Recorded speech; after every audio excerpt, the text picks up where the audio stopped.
Anthropic just shipped a tool that lets you build a 24/7 AI worker for your agency in under 5 minutes. And it's only going to cost you 8 cents an hour. Most of the people writing about it are developers right now, and they're missing what it means for agency owners. So in this video, I'll show you what it is exactly, and I'll build one live on camera in under 5 minutes. And I'll show you the one mistake that I think many people will do that could cost you a client. So let's hop into the Anthropic console. And this is the new managed agents. You will click on Quick Start. I wrote, build me an agent that takes a target keyword, researches the top 10 Google results, and outputs a complete SEO content brief with structure, word count, and key talking points. And then creates a new page in my Notion. This is key. Let's run it. Now, here's the cool thing that I didn't even write the system prompt. So here you have the system prompt, obviously the model, but also even cooler, here's the tools and the MCP server, obviously Notion. Now Claude will tell me if I want to keep refining or if I want to create this agent. Obviously you can keep refining on this how much you want, but I will create this. You need to configure an environment. I did this one time before, so I'm gonna create a new one for now. And here you can see that it actually created the environment. And it's telling me environment is set up and ready. Let's move on to test your agents. All right, cool. Let's do that. Now we need to set up Notion as well. It seems like I actually set up Notion before and I didn't have to redo it again, but it's super easy. You just tell it to log in. It will open a new tab. You log into Notion and that's it basically. So now we can test this agent.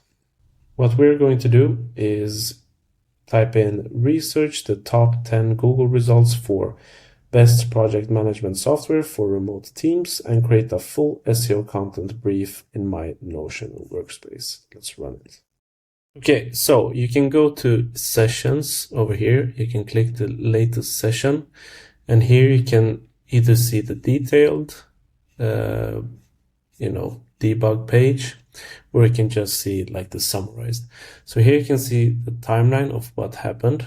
This run was actually quite interesting, so let's go through it. So first of all, I asked it to research the top 10 Google results. It did 2 web searches, 3 web fetches. This was all great. Then we come here and we hit an error. We had an error with Notion. And this was actually quite interesting because I didn't tell it where to put it. So it just improvised, and obviously that's not going to work.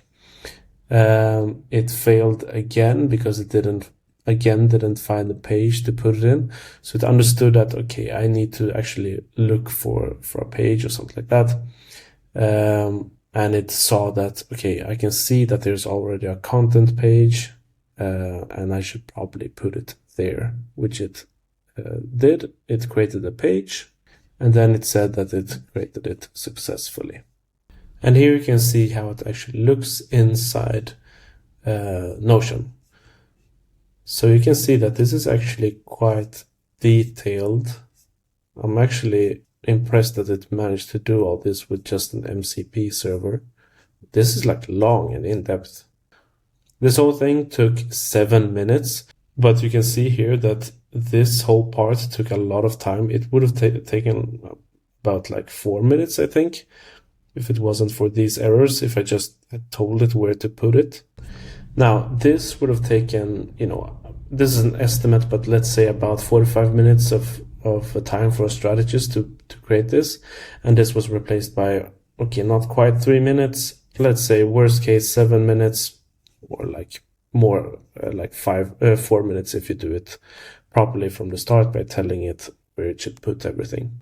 Now, obviously, you're going to be thinking that a brief from an AI agent won't really match the quality of your best strategist. And right now, that first version, that the truth is that it won't have that same quality. But also, your strategist can't write like 100 briefs a week either, which the agent can. And the version of the agent that you will ship in like 90 days of like tweaking, going back and forth and iterating, after you've tuned the prompt to match how your team works, that will get close enough that your strategist will shift from, doing the work to just reviewing it. And at that stage, you will have the same quality, but at a fraction of the time. Now, the mistake that I told you about at the start is that most people build agent and then, get lazy and stop thinking. They've watched like a 5-minute demo of how they should do it. And building that first version is like super easy. That's the easy part. The hard part is making sure that the agent is actually consistently producing work for your clients that they would actually pay for, not just AI slop. The thing is that the way these projects fail, they don't fail in the same way that traditional code fails. Like you won't see an error, like a big red warning sign. It fails like in silence. So I watched a lot of agencies create these kinds of reporting agents and run them in production for weeks before anyone really notices that something was wrong in this, like the numbers were wrong, or they were pulling from the wrong campaign, hallucinated percentages. On the surface, the reports look perfect. So what I recommend doing instead is don't start with that flashy workflow. Start with the most repetitive, like lowest stakes one you can find, build it, and then run it for like a week or so. And compare every output that the agent does to what your team would have produced. Like go through it like really thoroughly, line by line, and then like tune the prompt, do it again, like iterate every single time. And only once you get that right, do you move on to the next workflow. Start with a boring agent first and then scale up from there. I also offer a free 45-minute workflow audit for agency owners or really any business owner. And I do a super deep dive. I look at the delivery process. I find your 3 biggest time drains, and I'll tell you which workflows are best to become agents. I have a sample audit here so that you can see how it looks. And what I want to show you is I try to make it as simple as humanly possible. So I boil it down to 3 agents that I would build. And I also try to rank them by the ROI. And I do that in order to like get you started as soon as possible. So I start with the smallest one, the one with the most ROI, the easiest one to build so that you see real improvement.